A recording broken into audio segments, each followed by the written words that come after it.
Welcome back नाज़रीन। अच्छा इजाज़ साहब, किस तरह देखते हैं बहसीत एक सियासी जमात आपकी जो इस वक्त अपोजिशन के अंदर है? खैर ग्रैंड अलाइंस तो आपका टूट गया है, ना आप हुकूमत में रह सके ना आप ग्रैंड अलाइंस में रह सके। चलिए बहसीत एक अपोजिशन जमात, मुल्क की एक बड़ी अपोजिशन जमात, किस तरह देखते हैं हुकूमत के इस फैसले को कि 87 लोगों को और वीज़े दिए जा रहे हैं? फिर एक खबर ये भी है कि GPS सिस्टम लगाया जा रहा है। अमेरिकन न्यूज़पेपर ने ये बात बताई है कि पाकिस्तान, अफगानिस्तान और यमन के अंदर GPS सिस्टम ऐसा है, क्लासीफाइड GPS सिस्टम होगा जिसके तहत एक security blue force tracker system वो कह रहे हैं कि वो जो जाके चेक कर लेंगे उनका बंदा कहाँ मौजूद है, और ये जहाज़ में भी लगाया जा सकता है, किसी भी जगह पे ये सिस्टम लगाया जा सकता है। आपको ये लगता नहीं कि इसकी बेस के अंदर या इसके पर्दे के अंदर ये एक फिर दोबारा से पाकिस्तान के अंदर एक बहुत बड़ा जासूसी का एक नेटवर्क का उसका तो क़याम हो चुका है और उसको अमल में लाया जाएगा? पहले तो आपने एहसन साहब ये जो ग्रैंड अलायंस की बात की है, मैं समझता हूँ कि ये कोई ऐसा ग्रैंड अलायंस ना तो हमने मुस्लिम लीग नून ने अनाउंस किया था। हम अपोजिशन में हैं पार्लियामेंट के अंदर, और मौजूदा हुकूमत जो है उसकी नाकाम पॉलिसीज़ और मुल्क दुश्मन पॉलिसीज़ के ऊपर जो है वो हमने हमेशा आवाज़ उठाई है, और MQM ने ये फैसला किया था कि हम अपोजिशन में बैठेंगे तो कॉमन ऑब्जेक्टिव्स के लिए, हुकूमत को टफ टाइम देने के लिए, जो कि अपोजिशन उस मकसद के लिए मौजूद होती है, एक रोल था। उससे अगर MQM उससे बैकआउट करती है मुस्तकबिल में, तो ये MQM की अपनी डीड है, उनका अपना एक्ट है, और कौम देख रही है और कौम देख रही है और कौम डेफिनेटली अपना किरदार अदा करती है। जहाँ तक ये बात आपने की है पार्लियामेंट की, रेजोल्यूशन है कि अमेरिका का बढ़ता हुआ जो है वो इसमें मदाखलत जो है हमारी कौमी सालमियत के अंदर जो है पे एक बहुत बड़ी आंच है, और हुकूमत रिविज़िट करे पॉलिसी को।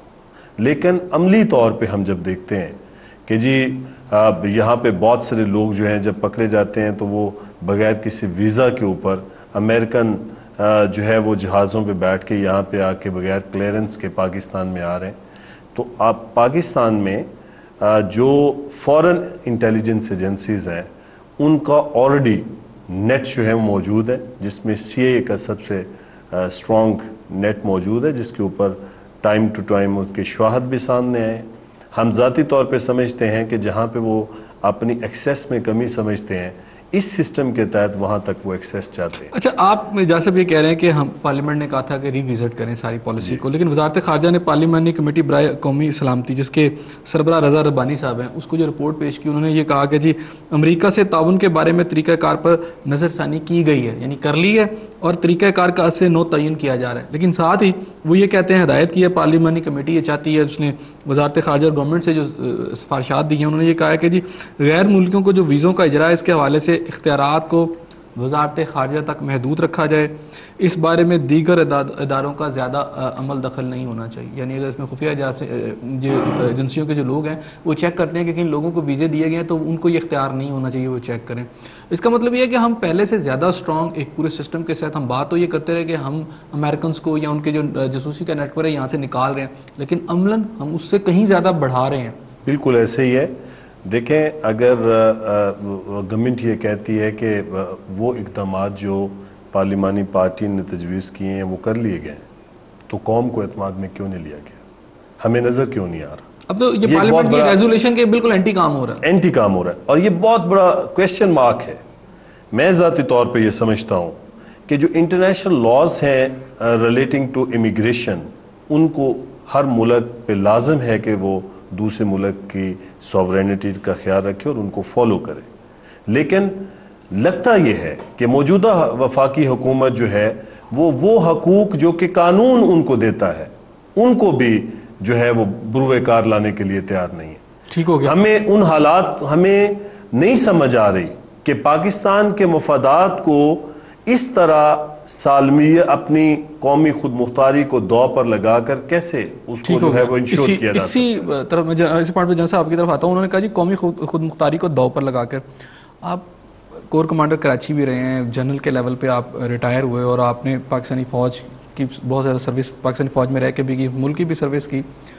बड़ी देर से आप सारे पाकिस्तान के हालात को देख रहे हैं, दुनिया के हालात को देख रहे हैं, मुझे ये बताएं कहीं किसी मुल्क में आपको ऐसा नज़र आया, जैसे पाकिस्तान के अंदर मिसाल है एक पूरा जासूसी का नेटवर्क, पैरेलल नेटवर्क ISI की मौजूदगी में, यहीं से पहले पाकिस्तान में कभी हुआ कि इतना स्ट्रांगली आपने कायम करवा रहे हैं उसको ऑफिशियली? आप जब 87 को दे देंगे वीज़े और उस पर आप एग्री करेंगे तो उसका मतलब आप सरकारी तौर पर तस्लीम करें कि CIA का एक नेटवर्क पाकिस्तान में मौजूद होना चाहिए।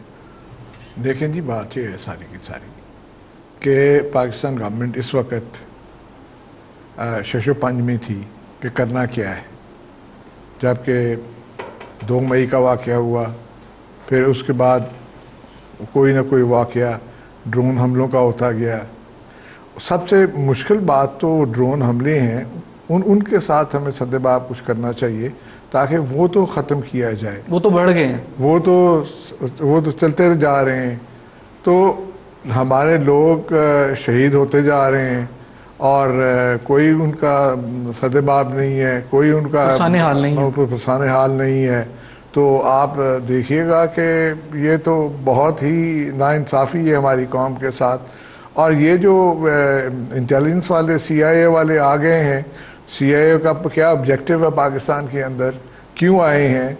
जितने आपने भेजे थे उससे ज़्यादा आपने वापस बुला लिए, फिर उनका सिस्टम भी लगवा रहे हैं सरकारी तौर पर। वो फिर आपने GPS सिस्टम लगा दिया। GPS सिस्टम तो ठीक है, उन्होंने लगा दिया ताकि उससे लोकेशन का पता ये तो हमें बता रहे हैं ना, उसके बाद उस सिस्टम के तहत अगर हमारे एटॉमिक एसेट्स की वो मुआयना करें या किसी और जगहों की वो वहाँ पे सर्वेलेंस करे तो ये तो हमें अंदाज़ा नहीं है, हमारे एक्सेस तो नहीं होगी वहाँ तक। देखो जी, एटॉमिक एसेट्स की तो मुआयना पहले ही कर चुके हैं ये लोग। जब ये पहले CIA वाले थे, CIA ऑपरेट कर रहा है एट ऑल लेवल्स। नहीं, इराक की मैं मिसाल देता हूँ। इराक के अंदर सदाम हुसैन ने पहले अमेरिकन उससे घबराते रहे, फौरी अटैक करने थे, लेकिन जब सदाम हुसैन साहब मान गए कि जनाब ठीक है, मैं जो उनके इंस्पेक्टर्स हैं UN को उनको आने देता हूँ, जो कि कहा जा रहा है कि CIA और जूस थे वो सारे, वो आए और उन्होंने आके